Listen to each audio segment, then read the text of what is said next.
So, according to his account, on November 12, 1988, Mark's friend inadvertently gained access to a highly classified airshow, where the featured hardware of the event was real flying saucers. They were really strange looking, but appeared functional, and were named to suggest anti-gravity and reverse-engineered alien technology. An official present stated they could travel faster than light. Despite their futuristic performance capabilities, these appeared to be stripped-down, road-worn working prototypes, which had seen practical operation for years. If this were the case, they were crude but tangible proof of concept for a staggering leap in aviation technology. They used extremely advanced electromagnetic or field propulsion, as opposed to solid or jet fuel, nuclear power, or any other commonly known conventional means. It also meant our government and at least one other major defense contractor, Lockheed Martin, had been developing and deploying functional systems along these lines for many years. To both McCandlish and Brad, who'd been working professionally for some time within what they thought were the highest levels of aeronautical design, this odd system was a sucker punch from the future. Apparently this had had a really serious impact on Brad, and he really seemed kind of stunned by what he had seen. So we got together for lunch, and I was doing all these idea sketches of what he described to me about how the components related, and I had your stereotypical sort of lens-shaped flying saucer like you see in more modern movies and stuff. And he said, "Oh no, this is real simple. It's flat on the bottom, sloping sides like a section taken out of a cone, a little ledge, and then a dome on the top." He said the dome is actually the top half of a crew compartment that's like a big ball. Pretty sure that was about 12 feet in diameter. There's a central column that goes down through the middle. There's like a flywheel thing on it that, maybe, 6 to 9 feet in diameter. There's 4 ejection seats that are all back to back on this central column above the flywheel type thing. And he says a bunch of oxygen tanks in there that are all around the bottom. And he said the bottom is this huge capacitor array. It's probably maybe 12 to 14 inches thick. It's shaved off at an angle on the edges, looked like it had been put on a big giant milling machine, and they milled off the edges at a 35-degree angle. He said there's a series of these plate capacitors. I said, well, do you think that this is functioning like the Beefril-Brown effect, like these experiments were done back in the 60s with levitating things with electrostatic fields and stuff? He said, well, that may be it, but he says, they told me, he said, one of the things I saw was that it was using zero-point energy, it was using scalar energy. Really? It's cool, huh? 0-point energy. I save the best inventions for myself. Well, I've been corresponding with Tom Bearden for about 8 years at that point. We talked many times, mailed letters back and forth, talked on the phone and things. Okay, so what we have is a very strong argument that neither the scalar photon, that is the time-polarized photon, nor the longitudinal photon, which is over in 3 space, are individually observable. But if you somehow can combine the two, they are observable as the instantaneous quantum potential. And so I had a sense of what zero-point energy was about, and they want to talk about longitudinal waves and scalar waves and cyclotronic weapons and all this kind of stuff. And so I've been following this for a while, reading Tom Bearden's work and things. And so I had a pretty good sense of what Brad was talking about, which he was a little surprised about, that I would know this already. So he opened up to me a little bit more and began telling me more and more about it. When Brad finally became frustrated with my questions, he sat down while we were in his office together, and he did this rough sketch, which I still have to this day, 22 years later. And he just sat down, and right where we were sitting there at his table, he just kind of sketched out with an ink pen on a piece of legal-size white paper, and put some little handwritten call-outs around the edges that described, the number of capacitor plates in each one of the little sections, that there were, they were so wide at the end, and the crew compartment was definitely about 12 feet in diameter. Just kind of put all these things down as close as he could remember to the way they existed. And so I sat down with all this information, and I just began sort of drafting it out. It was at this point Mark began putting his formidable skills as a conceptual illustrator to work in uncharted territory. Taking Brad's eyewitness account, detailed descriptions, and rough sketches of the A.R.V., McCandlish began refining aspects of the components his friend described and piecing together an ever more precise rendition of the craft. Over the course of the next few years, he generated a series of drawings, culminating in the Fluxliner cutaway blueprint, one of the most notorious images in the history of ufology, and the mysterious realm of black-budget aircraft. I'm Jesse Ventura, and this is Conspiracy Theory.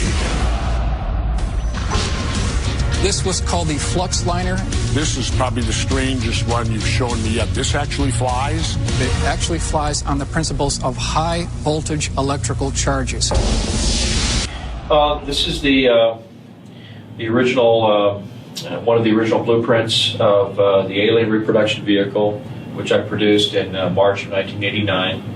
It was put together by accumulating a lot of verbal testimony from Brad and later from a number of other sources, including Ken Sellen and some other people that I talked to who had some contact or information about the vehicle.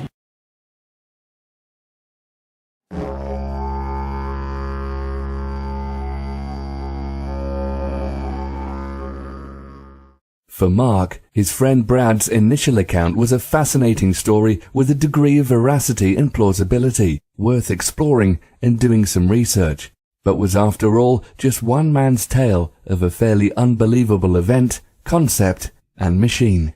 However, this subsequent research led Mark to some other very compelling eyewitnesses, official documentation, including numerous scientific patents, and other sources, such as respected quantum physicists, which finally convinced him of the likelihood that the A.R.V. might be a very real thing.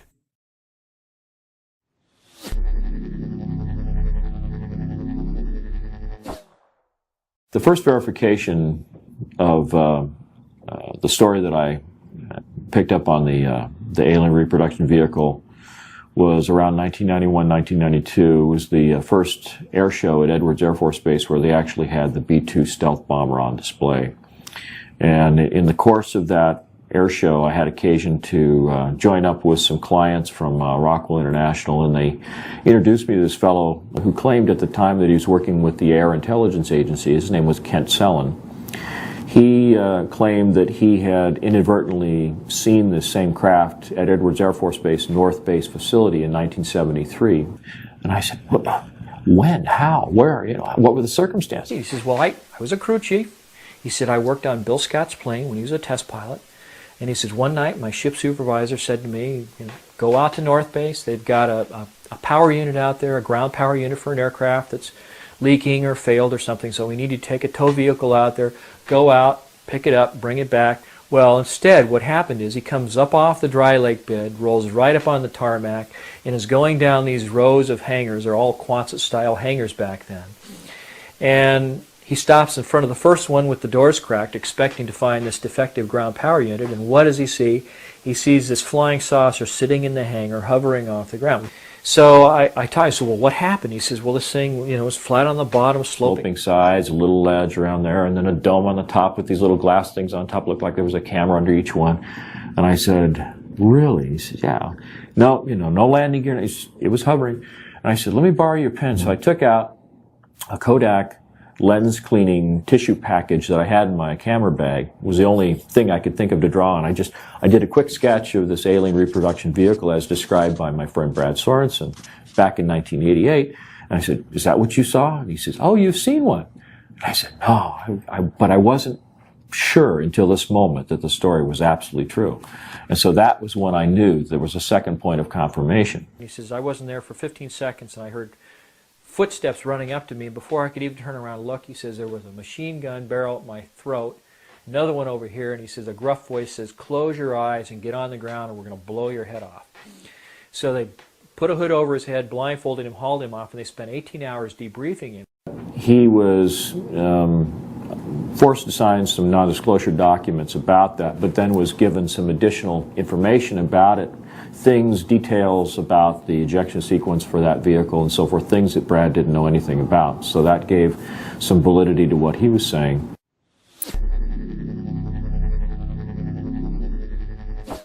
In addition to Kent Sellen, there is at least one other witness on record testifying to the existence of what he describes as a UFO at Norton Air Force Base, which may well have been the A.R.V. I can discuss Norton Air Force Base, and that as a result of all the military airlift command bases under me for their facilities, that there was one facility at Norton Air Force Base that was close hold. Not even the wing commander there could know what was going on. And during that time period, throughout my career, it was always rumored by the pilots that that was a cover for, in fact, a location of one UFO craft. And the reason for that location was folks that could come out, land at Norton, play golf, be part of a golf tournament, and so forth, and during that process could go by the facility and actually see the UFO.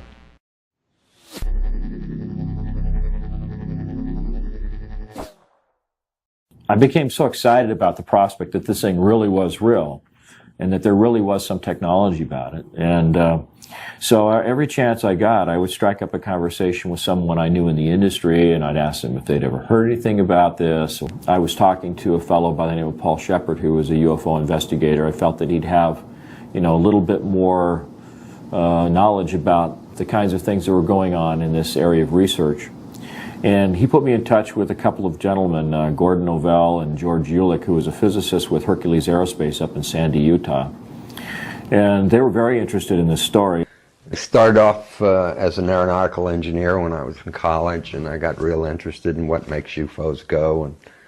And so I just kind of pursued the trail of the technology as opposed to the aliens and that kind of stuff. And that's all I do is pursue the technology. And I got lucky, got very, very lucky, and got my hands on a cutaway of their bird.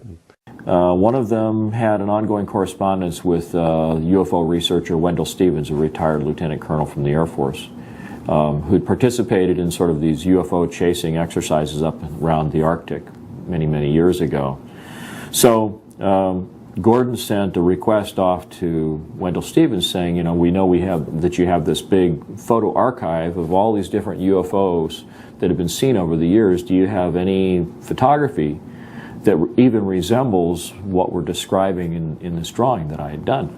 And it turned out that there was a case. I obtained photographs that were taken in 1967 by a military pilot, R.V. Williams, flying a C-47 for the Air Force at 12,000 feet, approximately 25 miles southwest of Provo, Utah.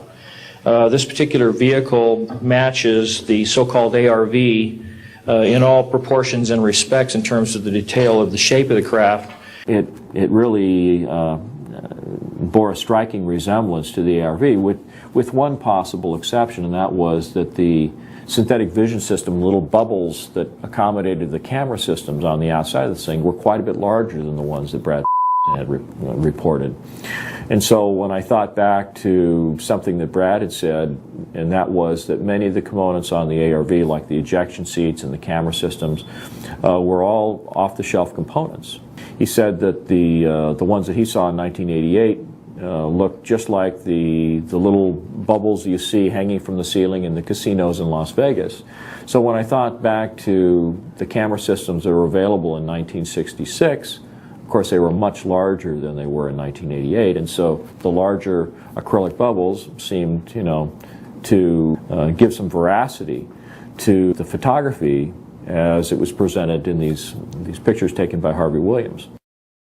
One of the things that came up in the investigation was the fact that a number of the witnesses starting in 1988 described the vehicle that they saw as looking like it had been around for a long time. Chips in the paint, fingerprints, greasy handprints and that kind of stuff. The material around where the Zeus fasteners brought the panels together all chipped and scratched and stuff like it had been around for a long time. When I talked in 1991 or 92 to Kent Sellen, he clarified that he'd seen this thing in 1973, which was, 15 years or something earlier than that. And then the photographs from Wendell Stevens showed that this thing may have been operational as early as, June or July of 1966. So it certainly supported the idea that this thing had been around for quite a while, maybe even earlier than that.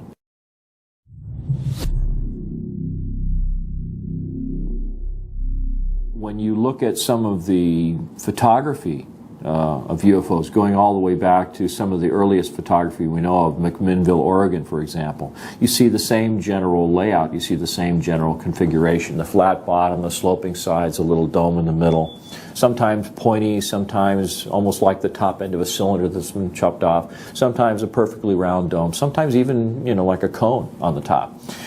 So it suggests that, there's many different variants of the system, but the overall arrangement of the components is basically the same.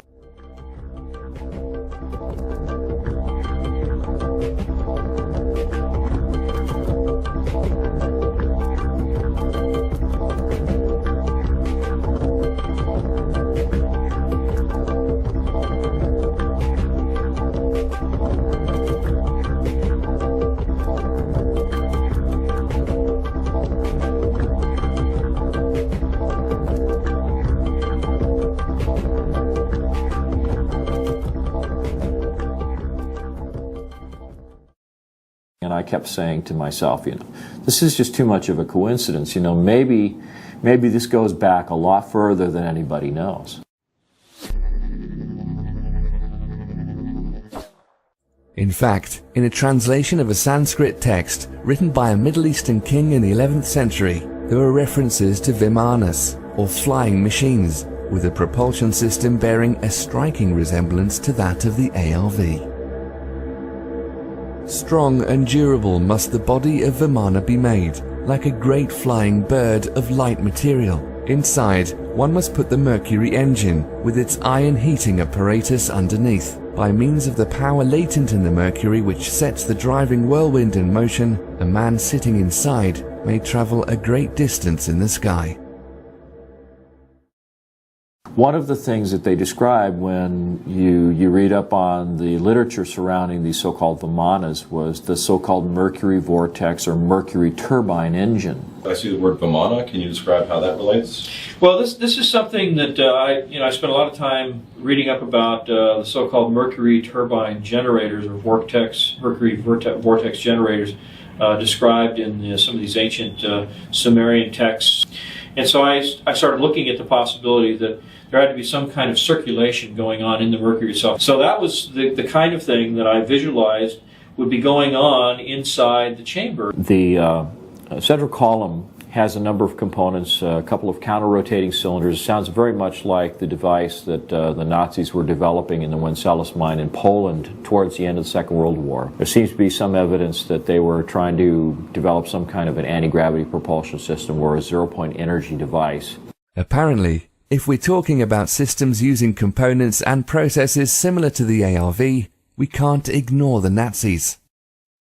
I think it was Timothy Good published a story, it may have been Above Top Secret, where he found a researcher who was following developments by the Nazis at the end of the Second World War, and it looked like they'd been developing flying saucers up in Poland in the Wenceslaus mine, and they had this thing that looked like Stonehenge, where they had all these high voltage cables coming into it and these chains that would hold something down, and they had this thing called the bell, the Das Glocke. Die Glocke. The bell. That was down in this mine in Wenceslaus, and that it involved a ceramic dome, and it had two cylinders inside with a mercury solution circulating in it. And the two cylinders were inside an electromagnetic field, and they were counter-rotating, and they had this mixture of mercury, thorium, and beryllium. Now, it looks like there's a high-voltage electrical discharge that's being sent through the mercury, and that is somehow doing something that enables this anti-gravity effect to occur.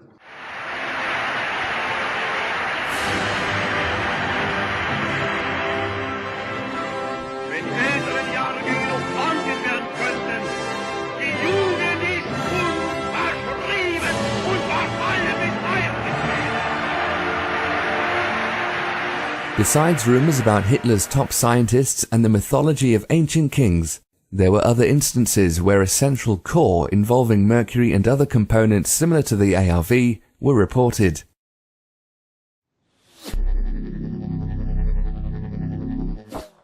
At one point, Mark contacted and interviewed possible UFO abductees to gain insight on the technology they may have seen in the alien craft.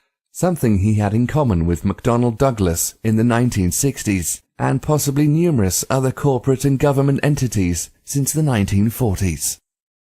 I wound up going to my management and telling them, you know, you're not going to believe this, but the UFOs are clearly coming from someplace else. They're clearly manned or humanoided, and the only question is whether we're going to figure out how they work before Lockheed or after. And so as a result of that, the company at that time, which has now of course been bought by Boeing, over several years put in about $500,000 worth of research effort under my direction to study gravity control techniques and also analyze UFOs. We hired a police detective to interview witnesses, abductees. We had experimental work and theoretical work. So it was kind of a fun project.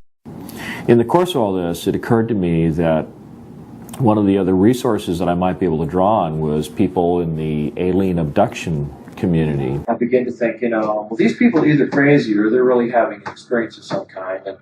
And some of them even talked about implants that were being recovered from their bodies. And so I was intrigued, and I thought, well, okay, if any of these stories are true, there might be a chance, however slim, that if they really were abducted by aliens, they might have gotten a tour of the ship. They might have seen some propulsion system components. And so I heard 3 of these young ladies being interviewed on a radio station out of Las Vegas. This was sort of the precursor to R.A.M and Coast to Coast A.M. It was the Billy Goodman Happening. And he was interviewing Cindy Votovos, Melinda Leslie, and Alicia Davidson. Contacted the station. They put me in touch with these 3 young ladies. I interviewed them individually, and much to my surprise determined that these young ladies seemed to be bona fide examples of the phenomena, with implants that could be seen on medical MRIs. So what I did was I simply asked them to describe what they saw, and without disclosing anything that I already knew about the components inside the alien reproduction vehicle, I found that these young ladies, at least one of them in particular, was able to describe not only components that strongly resembled the ones that were inside the alien reproduction vehicle, but they were also at a higher level of sophistication that actually gave additional clues about how the A.R.V. actually functioned. Alicia Davidson described being escorted into the engine room and seeing the propulsion system components. And it involved a central column that was made of a transparent glass-like material. And she said there was a silvery fluid that was spiraling upward at the bottom of this column. Down in kind of this well that was in the center of the spacecraft was this little tiny flywheel-like mechanism spinning, which matched the A.R.V. also. And this is at a point when this young lady had never seen any of the drawings that I'd done of what the A.R.V. was structured like. I was just talking about propulsion components in general. But then she said that when you looked across this little well, this lower floor area in the center of the room was like a guardrail around it. She stood there. You could look across, and she said it looked like that below the deck she was standing on was this glass-like material with these coils of wire going through it. And they were spaced out in the same proportions as the ones on the A.R.V. The thing that she said that was most significant was that the column itself was rotating in one direction, and the flywheel was spinning in the opposite direction. There was counter-rotation, which is something that's often been reported in UFO sightings. You see components on the craft that are spinning in opposite directions. Back here on Earth, the scientific community has been busy since the end of the Industrial Revolution. There have been dozens, perhaps hundreds of US and international patents dealing directly with electrokinetics and electrogravitics, going back to the turn of the last century. It would be safe to assume private industry and the military have also been working on a great deal of related applications off the public record. In short, since Nikola Tesla's first experiments with pushing electricity around, mankind has had a thing for anti-gravity.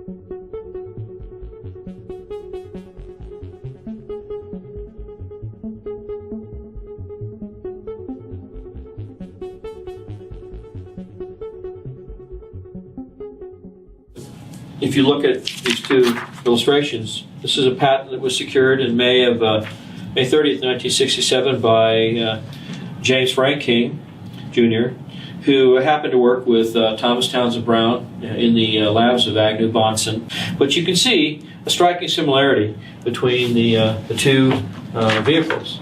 On the one hand, you've got a sort of a frustrum-shaped fuselage section. You've got a series of coils that wrap around the crew compartment, although the crew compartment in this instance is more of a cylinder. But you also have a central column that goes down through the middle, and you have this capacitor section that's in the bottom. And then you have these little flight control mechanisms here. You know, I find it really remarkable that there's so much similarity between the two objects. Mm-hmm. And when is that patent from? May 30th, 1967. It's called a magneto-hydrodynamic propulsion apparatus. And so I started thinking, well, maybe it's like a cyclotron. Maybe there's an electrical discharge from this. Basically, this whole thing looks like a giant Tesla coil. It's got the capacitor array. It's got, you know, a central column that looks like the secondary windings of a Tesla coil. And this might even go back to something that Nikola Tesla discovered back in the 1940s. And, you know, it just was all hushed up. And all the UFO sightings we've ever seen were something that came from Nikola Tesla and not from another planet. And I mean, these are the things that were all going through my head at the time. So it was really surprising to find all the different sources that I encountered that seemed to provide useful information as to how this thing was made, how it worked, what its energy sources were, and it was all really fascinating to me, and that's one of the reasons I pursued it. It wasn't because I was, you know, like I say, trying to breach national security. I was just insatiably curious about how these things work.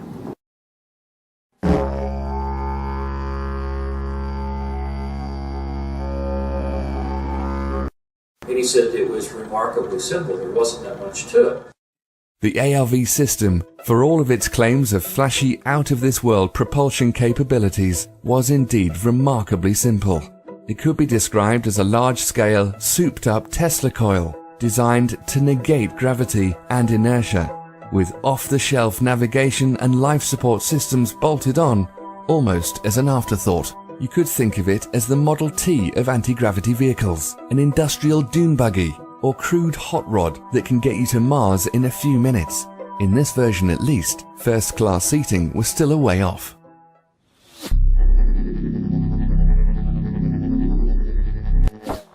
From everything I've been able to gather, it helps to understand what some of the components are. There's a large capacitor array on the bottom of the craft. It's in the smallest version, it's 24 feet in diameter. The outer edge of the plates and the capacitor section itself are shaved off at that same 35-degree angle. So you have a series of plates that are progressively smaller as you get higher and higher in the stack. And there's 48 sections that are all set up like that. Through the middle of the crew compartment is a central column that's called the amplifier section that's in the middle of the craft. On the very center point of that column is what looks like a large 9-foot diameter flywheel type mechanism. Then around the belt line of the crew compartment is about a 2-foot wide coil of wire that's embedded in this same glass-like material that the capacitor section plates are embedded in. And there's a kind of flange or fairing that traps the top and the bottom surfaces of the coil. You can see that it traps it there and at the top. But in between are a series of explosive bolts that run all the way around the craft. They said above this ledge there is looks like a door out of, you know, your stereotypical cartoon submarine. You know, it has a steel frame that's embedded in the side of this protruded sphere that makes up the crew compartment. And he said, and it had a wheel on it with little spokes that you would turn like an old, you know, Captain Nemo submarine, with the pins that would go out and lock into the door frame. And it had a seal on it so it would be airtight. And then the ejection seats are mounted back to back. There's 4 of them in the smallest version of the craft, and they're mounted on this central column on a set of rails. In the event of an ejection, the explosive bolts separate the top and the bottom halves of the crew compartment, and the entire outer sheath of the central column pulls away along with the upper half of the crew compartment and the ejection seats. This crew compartment sphere can actually function as kind of a rudimentary re-entry vehicle coming down through the atmosphere, and then once you get, say, below 14, 15, 16,000 feet. The thing will pop a chute out the top, and the ejection seats drop off on these rails one by one, and the pilot can drift down in a parachute or with a parachute. Because this flywheel-like mechanism is turning all the time, the individual pilot or crew members have a kind of a pan that's right below the front of the ejection seat that affords them a place to put their feet. Now, the control system on the vehicle, on the ejection seat that the pilot sits in, on the one hand, it looks like a high voltage potentiometer, or like a rheostat on the one side, that has a couple of big heavy duty cables that come out of it and goes into the central column. And that's basically the amount of power that he has in the system. And on the other side, there was sort of an inverted J-shaped piece of metal that came up and over like that had a sphere on it. Now, on the bottom of the sphere, there is a sort of a bowl that's sort of slightly larger in diameter, but it conforms to the shape of this sphere. Of all the components of the A.R.V, the navigation system, while perfectly logical and even elegant in its design, has to be the strangest one. It's an entirely unknown paradigm in steering an aircraft or anything else, yet makes perfect technical sense.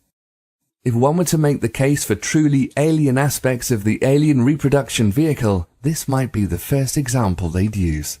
The sphere itself appears to be a kind of a domed arrangement where you have a number of fiber optic leads that come into the sphere, and for each one of the 48 capacitor arrays, there's a series of sensors that are then used to sort of relay information to the individual plates. And so then, on the bottom of this, you have a bowl that moves around and can be used to convey the commands of the pilot in terms of what he wants to do in terms of shaping the field around the vehicle. And right in the center of that bowl is a kind of laser diode that sends a laser beam up into the underside, the inside of this sphere. And so as the bowl moves, that laser is sort of scanning around on the inside of the different sensors that are responsible for each of the capacitor sections. Then there's a series of relays that'll open up and close and let a certain amount of energy in, or prevent it from going in.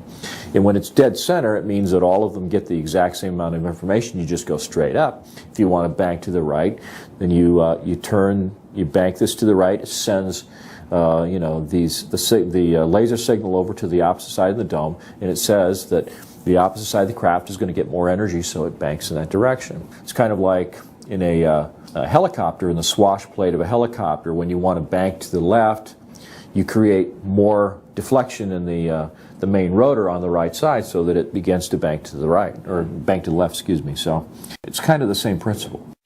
Then you have an oxygen supply that's strapped to the lower part of the central column down here in the lower part of the crew compartment. You have a much larger set of oxygen tanks, and these are all protruded vessels, by the way. There's no steel or aluminum in terms of the oxygen supply in the vehicle. There was also a pair of oxygen tanks under the seat, and that was assuming that maybe you had to eject, when you're at 25 or 30,000 feet, and you needed some air to get you from up there down to the place where you'd actually be able to breathe ambient air. I said, well, were there windows? And no, there weren't any windows. He said there was a thing called a synthetic vision system. And he said there were 6 or 7 of these little plastic bubbles around the top of this thing, one on the very top in the center, and then maybe 6 around about halfway up from where the ledge was to the very top, and they were spaced at even distances. And he said in each one there was a little CCD camera. So the synthetic vision system was set up so they would take 2 cameras, and it would have a converging point of focus in those 2 cameras, so that it would just be like looking through a set of binoculars. So you'd have a left and a right eye view, and it'd give you a 3-dimensional view outside the vehicle, but with no windows. And the reason for that, apparently, was that this aircraft was using extremely high voltages, and the voltages would ionize the air around the vehicle so much that it would start producing X-ray photons, which are absolutely lethal. So you have to have basically a barrier to protect yourself. You also have a robotic arm that seems to be blended in with a composite fairing sitting right on the top surface of the capacitor array that has the ability to extend outward with a little air-driven claw that's on the end of it. In fact, I think that the craft's magnetic field or electromagnetic field is probably so powerful that conventional little electric motors probably wouldn't work in this kind of an application.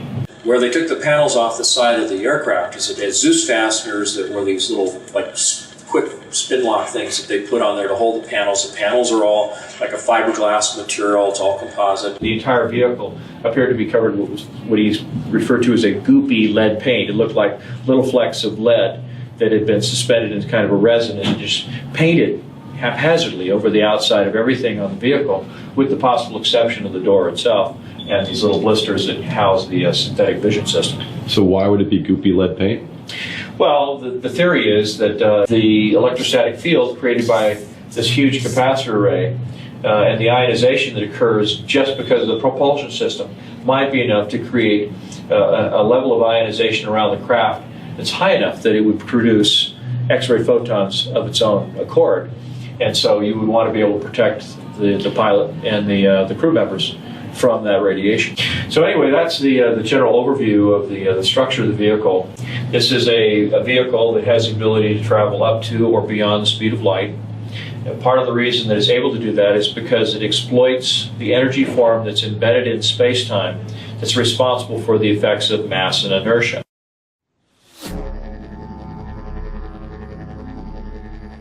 So here we have a configuration of various components, creating a system that's somehow capable of producing and maintaining an insane amount of energy in a concentrated field around the vehicle.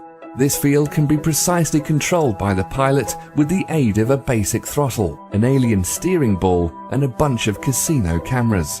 There's plenty of onboard oxygen, handy if you're off the planet, and a lead coating so the occupants don't get fried in their seats, and a robot arm in case you need a robot arm somewhere. It looks like a big clumsy diving bell from 1905, but apparently works like a helicopter you can take past light speed. Its beauty and elegance lie in the propulsion system, maybe a really fast one that gets around currently accepted physics, one we commonly associate with UFOs. For anybody who has followed the work of Einstein or just basic physics, one of the sort of inviolable rules of physics is that there's no material object that can actually go faster than the speed of light. So somehow or other, and I'm not saying we got this from aliens, but they did call it the alien reproduction vehicle, but somehow or other, this simple system that Brad described in these diagrams was able to do this.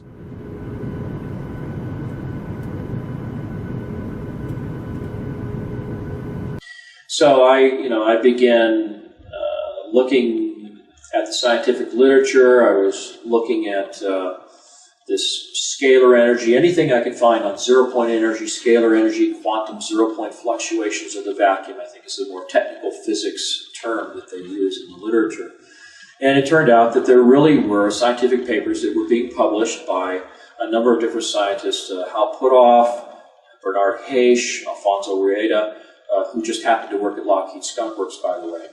So I started noticing the names and where they worked and what they do, what they were talking, what they're publishing. And it occurred to me that, maybe these are people who have some insider. So I started looking at that. I started looking at the things that Hal Puthoff had said. In the middle of last century, physicists made an astounding discovery. And that is what we ordinarily consider empty space isn't empty at all. Even if you go to the far reaches of outer space, it turns out that rather than emptiness, what we call the vacuum is really a seething cauldron of what we call quantum energy, or zero-point energy.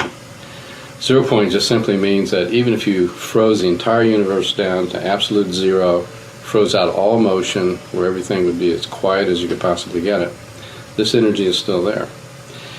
It was predicted by the mathematics of quantum theory, but the numbers were so large. For example, there's enough energy in the volume of a coffee cup to evaporate the world's oceans. It was thought, well, this must be some kind of artifact in the theory.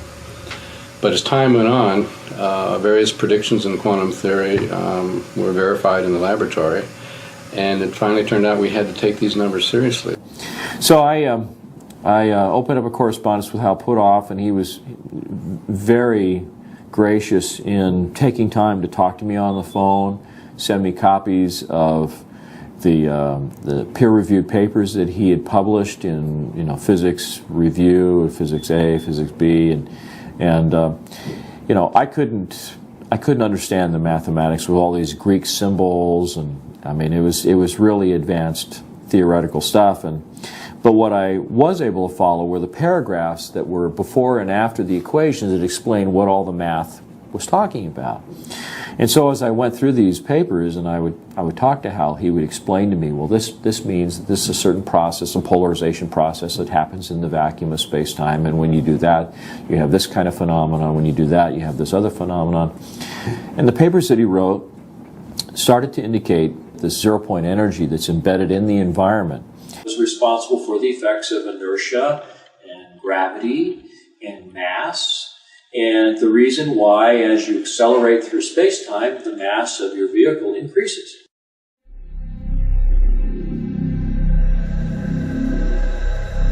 So in a sense, if you find the right way to do it, you can actually sort of reduce the mass of an object. And if you can do that, then of course it takes less propulsive force to push it around.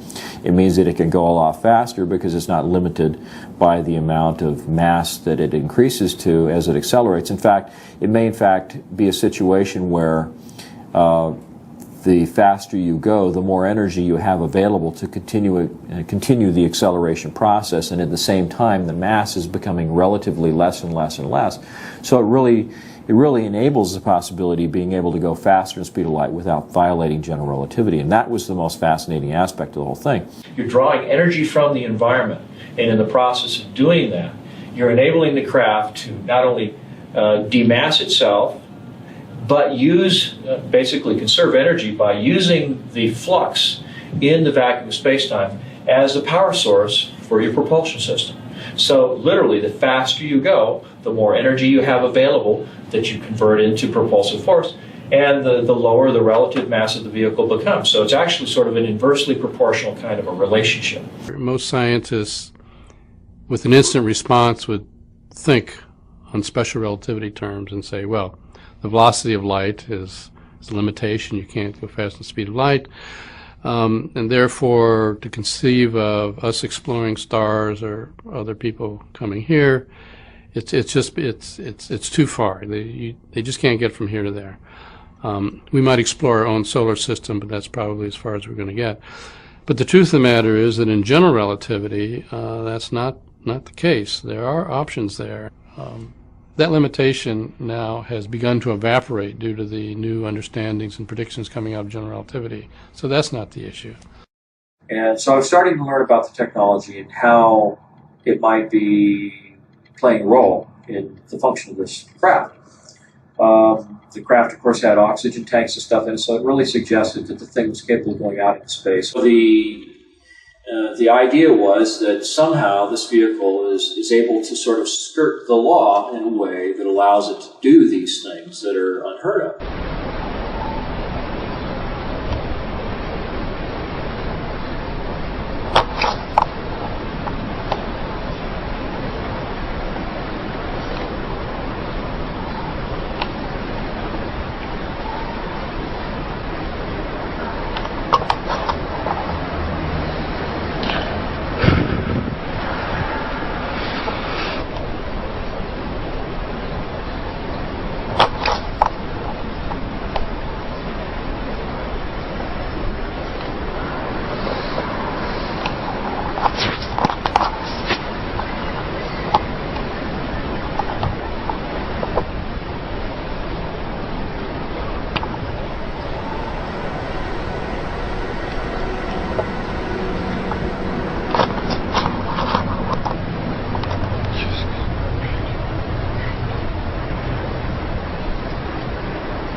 Well, I understood that, there were probably, some kind of a powerful electrostatic field involved with the capacitor array. There was obviously an electromagnetic field that was forming around this ring of wire that ran around the crew compartment, and that would form a kind of donut-shaped or toroid-shaped electromagnetic field with field lines stroking right through the middle of the craft, which happened to be where there was this large central column. Now, the central column was supposed to be the most secret part of the vehicle. Brad didn't seem to know too much about that, but he said that it used mercury in some form. He thought it might use it as a noble gas, vaporized mercury. The mercury, based on a number of accounts, appears to circulate in a kind of a closed loop system that runs down through the cylinder in the middle and then back up in the space between the inner cylinder and the outer cylinder. And there's a counter-rotation kind of a mechanism that's occurring there too. And at the midpoint is this thing that looks like a flywheel. But in effect, what I think its actual function is similar to what is called a homopolar generator, where you can use the centrifugal forces of a disc, a conducting metal disc that's spinning, to actually throw the electrons in the material out to the edge, where they can be literally tapped off with something that looks like a brush that has conductive bristles. Now, I believe that what happens is that this vehicle develops probably several million volts of voltage, and the sheer power of the electrostatic field that is created in this capacitor array actually has the ability to polarize the surrounding space-time, and it polarizes the so-called zero-point energy that is embedded in the space-time. So it creates kind of a positive and a negative aspect to the status of that zero-point energy that's surrounding the vehicle. So just to kind of give a little background, the idea of a space warp works on the principle of expanding and contracting space in such a way that allows you to go somewhere very, very quickly. What this does is it leads to something that was described by Michel Alcubierre in his 1994 paper on warp drive, the creation of a warp drive that would not violate general relativity. And one of the things that he was suggesting was that you would be able to engineer a vector or a pair of vectors in space-time that would, on the one hand, cause a compression of space-time ahead of the vehicle and an expansion of space-time behind the vehicle, and that there would be an intervening space between those two phenomena that would pretty much peg your sense of gravity, your sense of inertia, to the environment that you departed from when you initiated this movement. So in essence, what you have is you have a spherical event horizon around this particular region that might be called a dynamically engineered local space-time. And this particular region is set up in such a way that it creates these influences in the surrounding metric in such a way that it also creates a vector that goes in this direction. And so it's kind of like it's almost like having a black hole ahead of you and an expansion of space-time behind you. But the actual environmental conditions that you experience inside the spacecraft are pretty much pegged to the time and place that you start out from. So you don't have any sense of g-forces or being moved around. You don't have any sense of acceleration, because the entire pocket of space-time that you're encapsulated in is being accelerated by the vectors that are created around the system.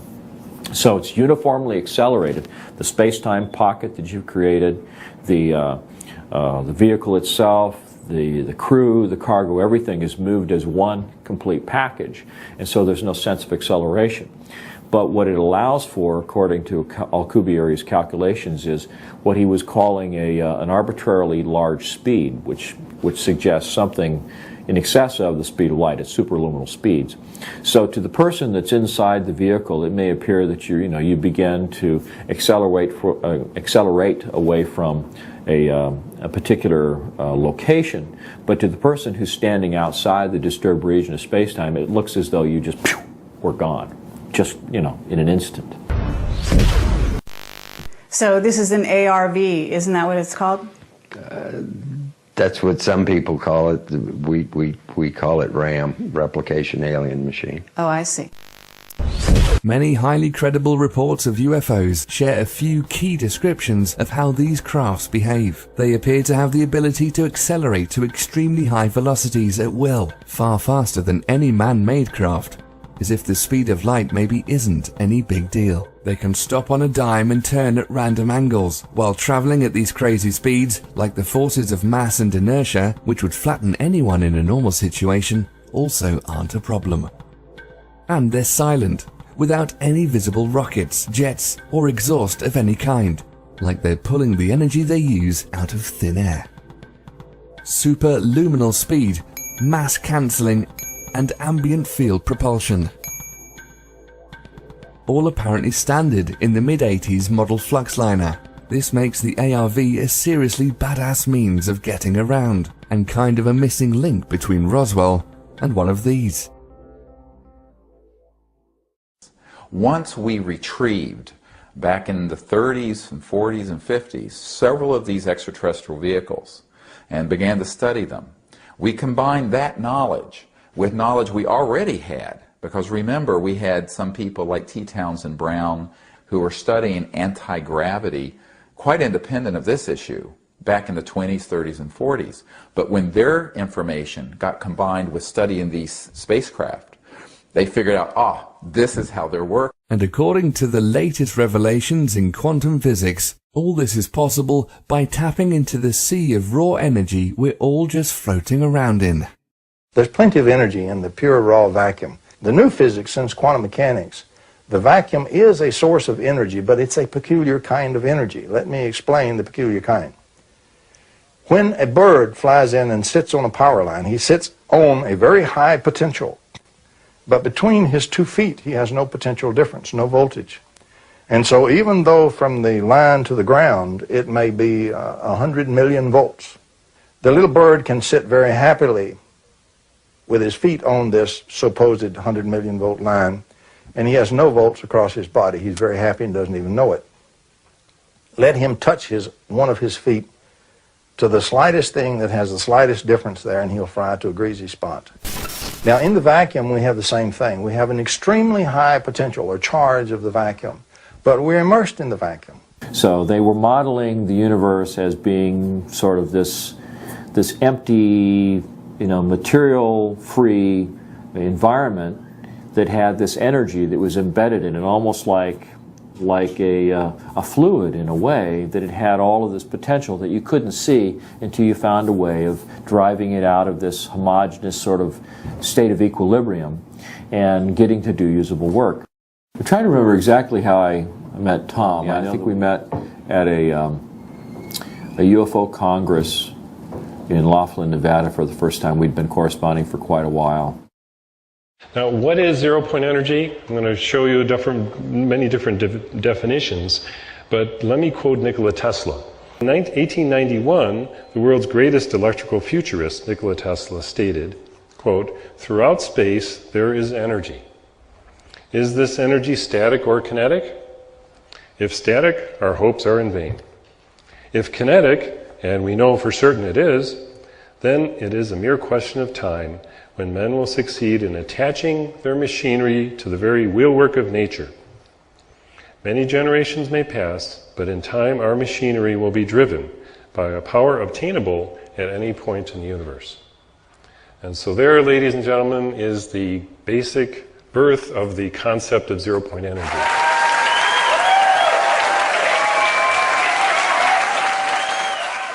The real issue becomes, is this new technology something that's so advanced and so far out there that it's really beyond the scope of our modern civilization? Is it something that's so hard to achieve that it requires such a tremendous amount of development that it would cause the economy to collapse? Or is it a real threat to existing forms of energy like oil, coal, nuclear, wind power?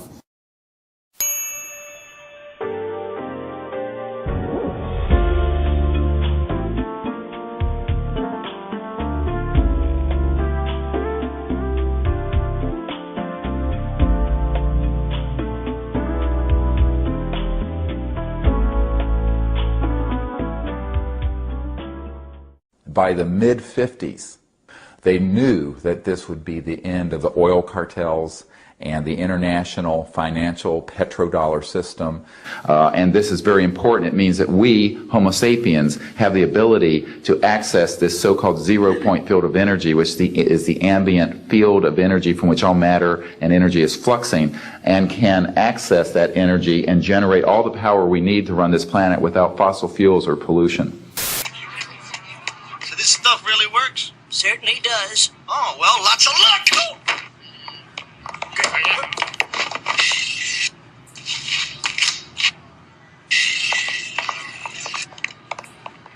Technologies connected to UFO and extraterrestrial vehicles, if declassified and used for peaceful energy generation and propulsion, would solve the looming energy crisis definitively, would end global warming, would correct the environmental challenges that the Earth is facing.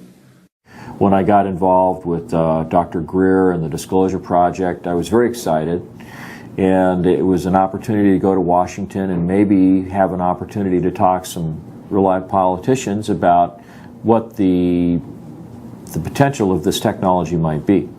I was really hopeful that we would see some kind of a door open publicly, and that the government would show that it was willing to have a conversation, a dialogue about the technology.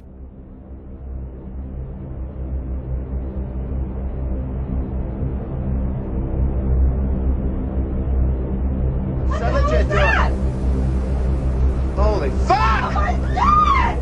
Oh my God! September the 11th basically knocked May 9th off the radar, permanently. But it didn't lessen the potential importance of the spring conference or the issues involved. It did, however, allow the Bush administration to spend $1 trillion of our money on a war based on lies.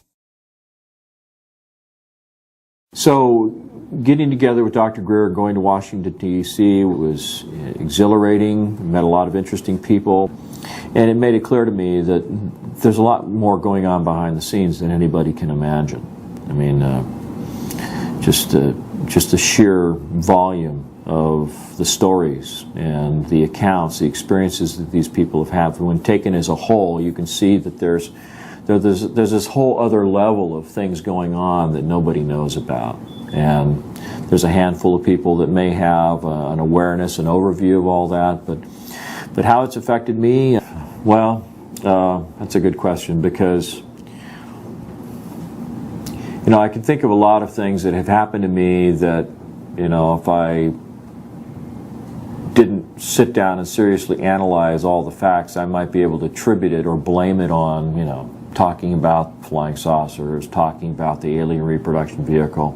When I finally did get around to making a copy of this original drawing in the form of blueprint, I sent a copy to Brad, and one of the first things that he said to me on the phone was, and he wasn't kidding when he said this, he said, Mark, he says, this drawing is about as accurate as you can get. He says, every detail, every aspect of it is right on the money. He said, it is so accurate in every way.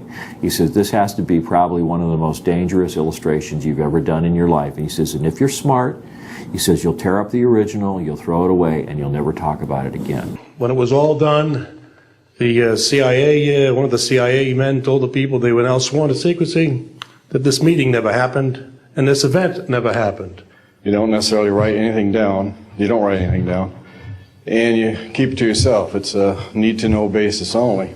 Well, I thought, gee, this is something that we have to keep quiet, and that was verified by the Chief of Security. So I got the feeling that somebody was monitoring my activity. And there was one point at which I wasn't home at the time. The phone rings. My girlfriend, Michelle, picks up the phone, and a voice says to Michelle, you better tell your boyfriend to stop doing what he's doing, or he's going to be in really deep trouble. And, then I did. One by one, I lost all my defense clients as a conceptual artist. And it could have been attributed to my involvement with the Disclosure Project. It could just be that I'm an actual artist with paints and brushes, and I don't work with computers like, some experts that I know. And it may be because there were a lot of people that didn't want to be associated with somebody who talked about flying saucers and anti-gravity and aliens and all that kind of stuff. The reason it's called Alien Reproduction Vehicle is that it's based on the study of extraterrestrial vehicles, but it is manufactured by human military intelligence, aerospace contracting arrangements. We have studied specifically extraterrestrial vehicles which have been retrieved.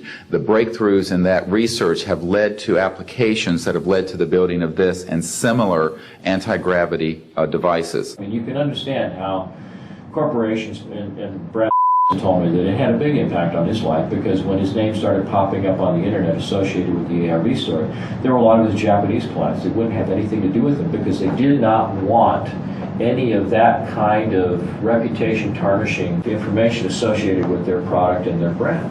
And so, he did everything he could, and I've minimized, my mentioning of his name, except where it comes to, historical documentation of what's happened to him and I and other people I know. But I feel terrible in some respects because, I was encouraged by Dr. Greer to name names on camera, and I wasn't ever really sure what doing that meant in terms of protecting identities or protecting people, other than making some footnote in history that this person came forward, said something, and then whatever happened, happened. I had threats on the phone, I had the IRS come up and take all my money, take all my cars.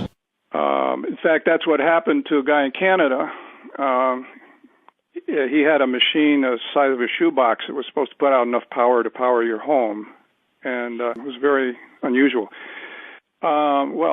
He was very open.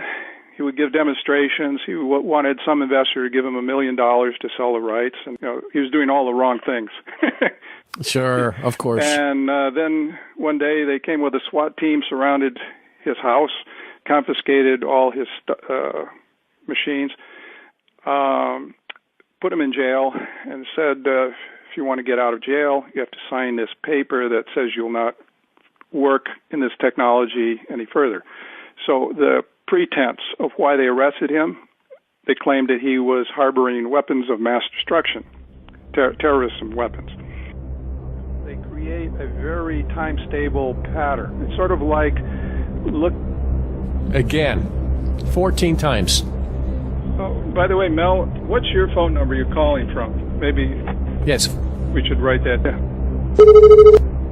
Okay, because they find it's coming from your end. Not from here. Something out of West Coast is causing this. Okay. So you might check that out with the police over there.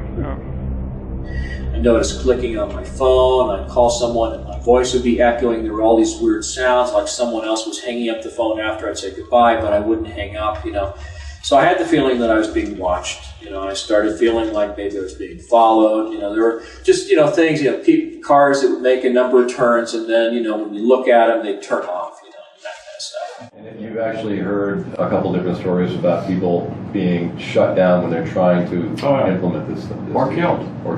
Yeah.